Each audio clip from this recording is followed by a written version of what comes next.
Hey, darling. Sorry, I didn't hear you there. Let me take off these headphones. There we go. I'm so sorry, I didn't see you there. Back from work already, how did it become 6?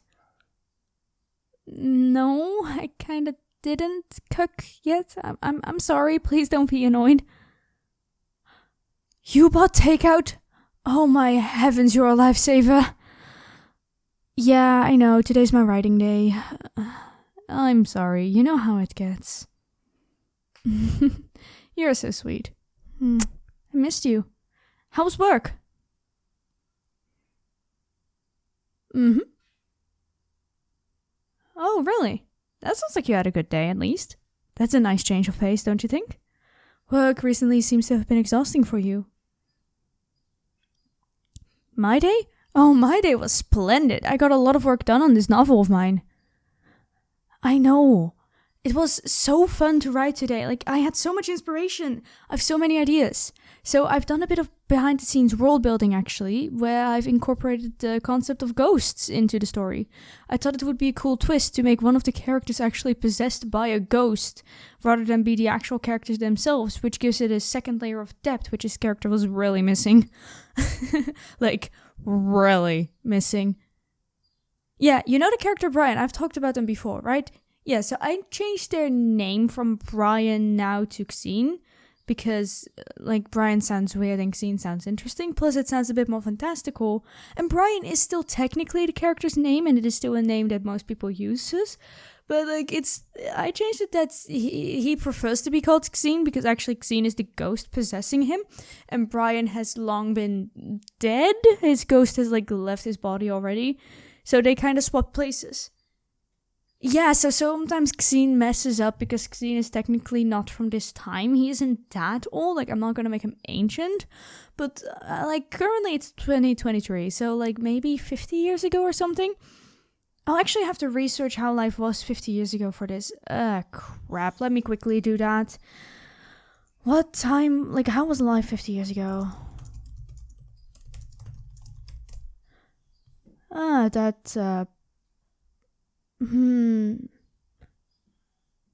Yeah, that should work. Especially if I move him not in America, but maybe Europe?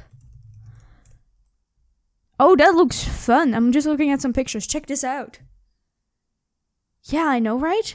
Yeah, no, that looks like a fun place to make Xene come from. And then maybe I can rewrite his character a little bit to be a bit more of a gentleman, a bit more old-fashioned, which would add another layer. And then if I do that, Xene can be a lot more of an interesting character than Brian currently is, and he actually serves a purpose to the story. He isn't just a fun character, every character needs to always fulfill a purpose to the story. In this case, Xene is fulfilling the purpose of the helpful side character who happens to know a lot about history. Murder mystery, yada yada yada. Back then, maybe not many people were murdered, but maybe Xene worked as a private investigator or something, so he remembers some tricks but can't show them because Brian, doesn't know that. So, to quote-unquote stay in character, he cannot know that. Yeah, no, that sounds fun, doesn't it? It gives this little bit of that noir detective vibe to it. I know, it sounds so fun. And then, if we go on that path, if we have, this noir detective, and I know I want, my main character, Stacy, to figure out the main plot and, go from A to B. I know where I need her to end up. She needs to figure out that her mother was murdered by cyanide poisoning through cherry, pits, which were mixed into her salad. I could have Xene help her with the interrogation of some people, which he's really good at. Ghosts do exist in this world also. There is magic in the world, but it's very strict magic, so the existence of ghosts maybe isn't that well known. It's rare cases of soul magic going wild. I actually need to figure that out before I continue writing. Yeah, this book is gonna need a lot of editing. Oh well, I only wrote a chapter, so it's not that bad. Yeah, I know I said writing earlier, but I meant more world building and planning, which is also important. Babe, the novel is gonna get done, don't worry. Tomorrow I'll write another chapter, okay? I promise you're not working hard for nothing. This novel's gonna be a hit. Anyway, like I said, she needs to figure out that her mom was poisoned by cherry pits, which were put in not by anyone in the house, but actually by a person who sneaked into the house as one of the waiting staff and then mixed them in quickly. And her mom didn't realize until, well... So, let me think. How would that continue? If Xang would then... Like I said, help with the interrogation, would befriend, and ghosts. Him being a ghost could maybe be discovered when he fucks up a little too much and, oh shit, I'm actually not Brian. Like, not remembering some key events Brian could remember, but remembering some other stuff that Brian shouldn't be able to know about with his knowledge and life experiences. As Xene has only taken Brian over, which I have actually already written in the first chapter as Brian has introduced them, coming back from his sick leave after the accident, which is when the switch happened. Yes, I told you I wrote today. Anyway, so Xene can help in that way. I definitely do not want there to be a forceful romance plot in this story. Like, romance is cute. You know I love cute romance. I'm a sucker for it. But let's be real. No, thank you. I don't want any forceful romance stories in this book. I think it will derive from the message about, like, how even the most innocent things can kill you, which is the whole story. Like, the killer is the most innocent-seeming person in the fucking world. Which, well, you and I know they're not, but the cast still has to figure that much out. It's okay, though. I don't mind them not knowing. Like, it's fun that way.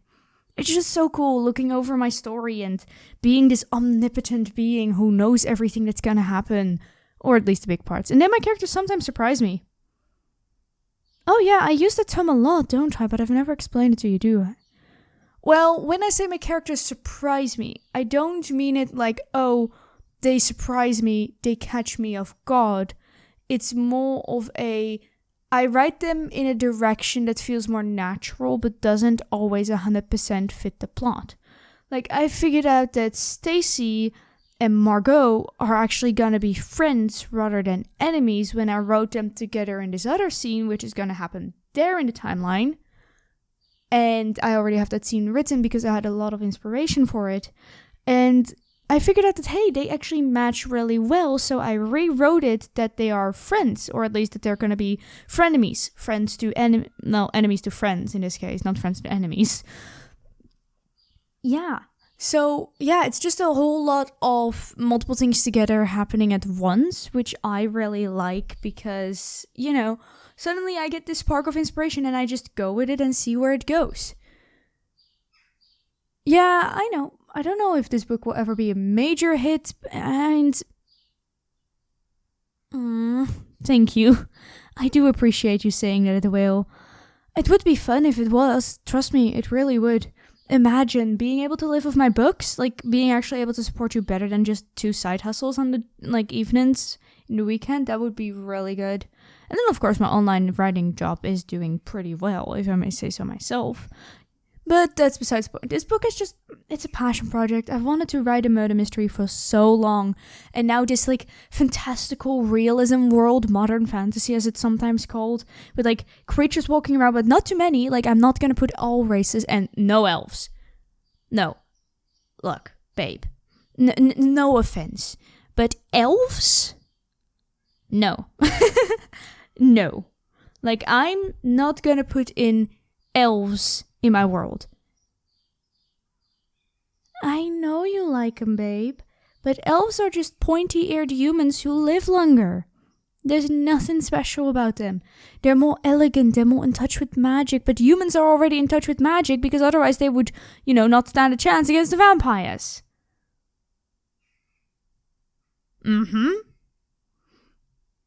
So, no elves. Instead, we have these elf-like looking fae, which is a whole different ballgame, but I'm not gonna get into that.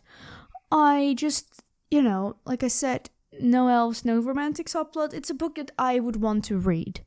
I've heard this advice once before that if you want to write a good story, write what you want to read, which to me sounds very true. Oh dear, look at the time. I've been rambling for almost 10 minutes, haven't I?